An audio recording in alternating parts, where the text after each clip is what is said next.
Hi everybody, my name is Zara and I'm a rising senior from Dallas, Texas, and today I am going to be teaching you guys a lesson on intro to writing styles. So first off, I'm going to walk you guys through our agenda for today's lesson. In today's lesson, I will be teaching you guys the 4 basic types of writing styles and where we usually see them and when to use each one. We will also be practicing each writing style by coming up with different prompt ideas and getting some writing practice, as well as getting additional resources to help strengthen your concepts on this lesson. Okay, just an overview of what we're going to be going over today. We will be going over expository writing, persuasive writing, descriptive writing, and narrative writing. So starting off with expository writing, to put simply, is a writing style that explains a concept by focusing on facts. It is a style that is used to explain, inform, or describe a certain idea or a concept. It is super, super important to remember that this writing style uses facts and does not use any opinions. It is also the most common type of writing style. So we'll usually see expository writing in newspaper articles, instruction manuals, academic writings like articles, textbooks, and even recipes are considered expository writing. So this is an example I have of an expository writing piece. It is a accident report that is informing us of this accident that happened involving a school bus.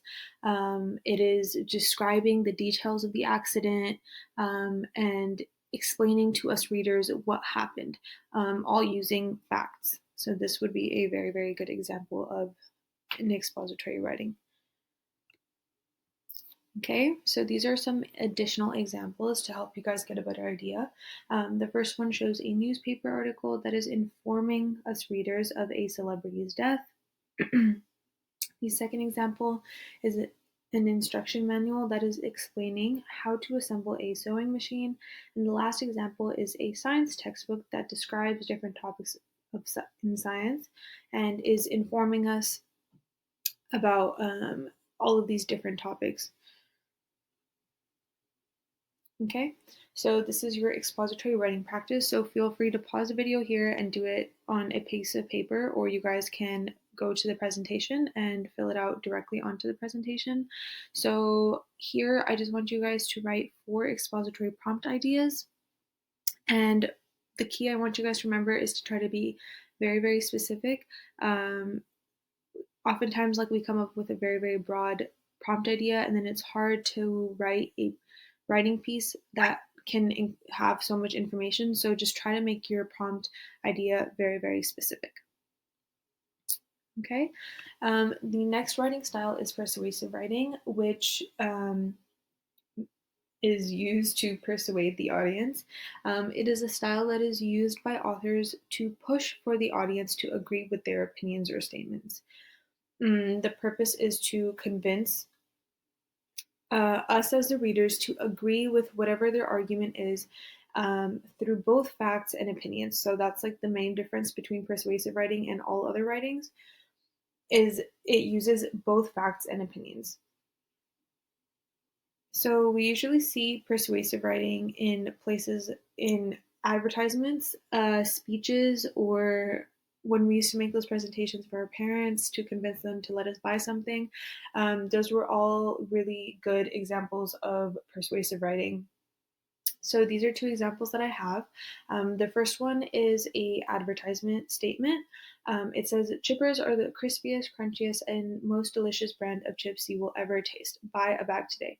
So this brand of chips is trying to convince us as the readers of this advertisement to buy their product, right? And they're using both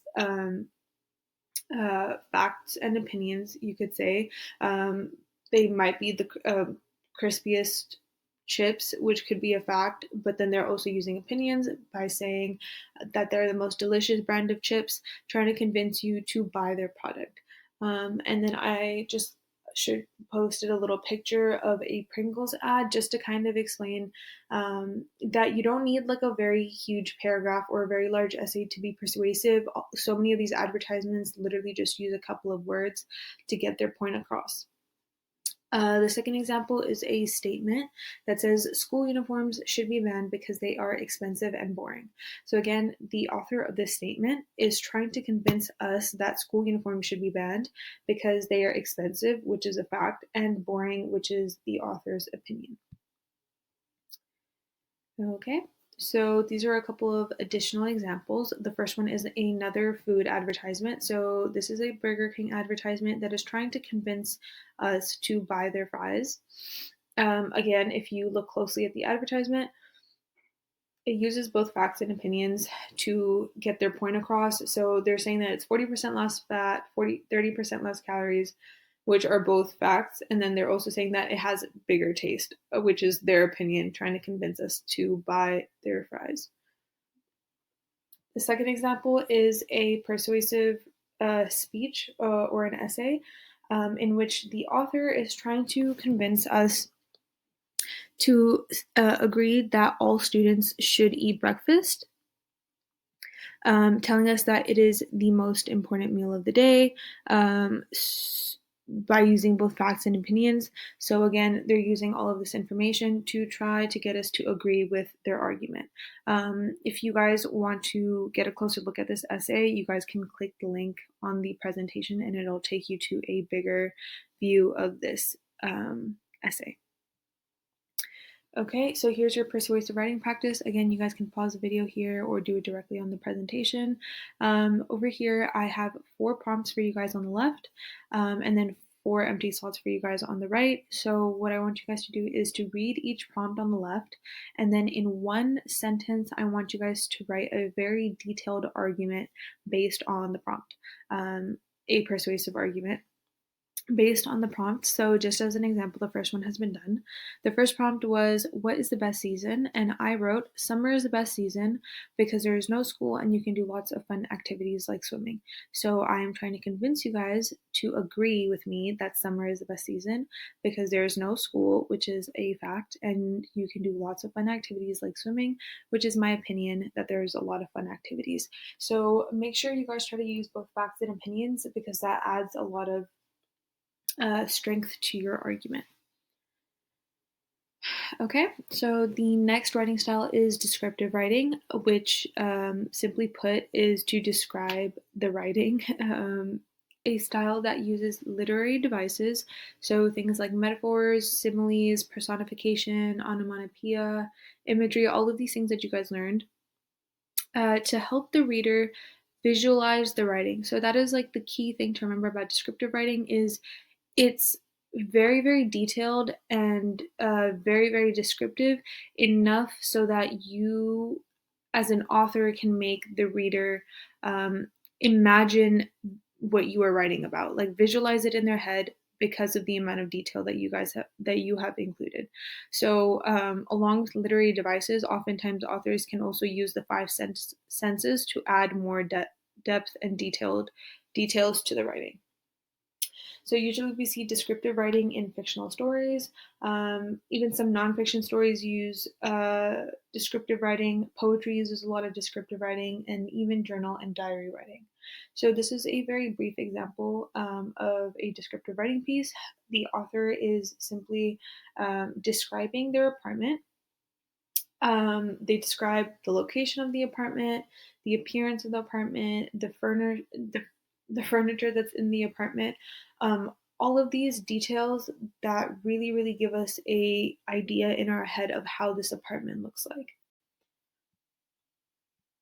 Okay, so these are a couple of more examples of descriptive writing. The first one is a poem. It is a very, very like easy beginner level poem, but it gets the point across. It's called Green Giant, and the poem describes the appearance of this green giant. It is, describing his hair color, his facial appearance, his clothing, all of these things that help you imagine in your head how this green giant looks like. The second example is a paragraph from the book Harry Potter, which is a fictional book, and I'm sure many of you guys are familiar with. And it is describing the setting of an important area in the book. For those of you guys who do know, it's called Diagon Alley. So, it's describing the shops over there. It's describing his own emotions when being in this area, and he's describing the people that are there.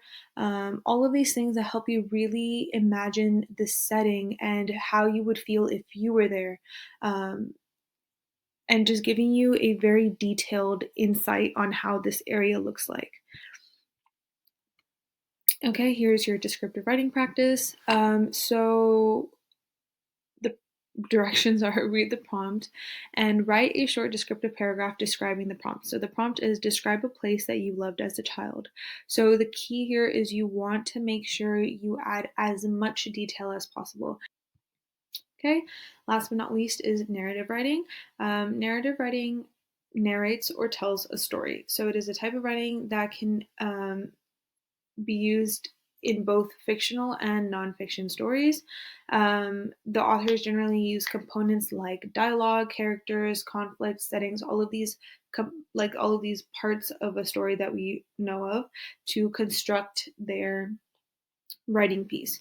So usually we see these obviously in books, novels, even biographies, poetry, and short stories. So this is a small example of a narrative writing piece, and it is the author wrote about an incident that they remembered they had in the lunchroom. So it is just telling the story of what happened. It is including dialogue that happened during this incident, their emotions that happened during the incident, the actions that happened during the incident.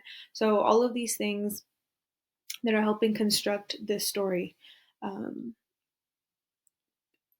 okay, so these are a couple of more examples. So, the first one is the book Harry Potter, which is a fictional story of the life of Harry and his friends. The second one is a poem that tells the story about a boy and his sister and a memorable day they had. So um, it doesn't necessarily have to have all of the components I mentioned. It just needs to tell a story um, and include details. And the last one is Steve Jobs, um, the biography. So this is a nonfiction biography that tells the story of Steve Jobs and his life and all of the things that he went through and just gives you a detailed insight on his life. Okay, so this is your expository writing practice. So on the left, it says, in one sentence, describe a part of your day each day of the week. So I have from Monday to Friday, and for every single day, I want you guys in a couple of sentences to sorry, not in a couple of sentences, in one sentence, describe a part of your day that stood out to you. Again, just like the descriptive writing, make sure it's very, very detailed. You want the reader to really um, understand the moment as if they were there with you. Okay, so this is just a little bit of a reminder. Even though we went through 4 separate writing styles, majority of the times you will see these styles used together. So, for example, the book Harry Potter is a fictional book and is obviously a narrative writing because it's telling the story of Harry and all of his friends. However, to make the story so interesting, the author uses a lot of descriptive writing. So, most of these books that we know of wouldn't be the same if they had not used multiple writing styles. So just make sure you remember that you won't necessarily see one or the other. A lot of the times, these writing styles are mixed in to make the writing more interesting for the readers. Okay, so these are a couple of resources that I found for you guys. The first 3 are worksheets to help you guys get better at your concepts on writing styles. The second one is a quiz to help you guys test your um, learning on this topic. And the last 2 are a couple of short videos just to give you guys a more clear idea um, on this topic. Thank you guys so much for watching this video. If you guys have any questions, you guys can email the email that is on the screen. And Thank you guys for watching.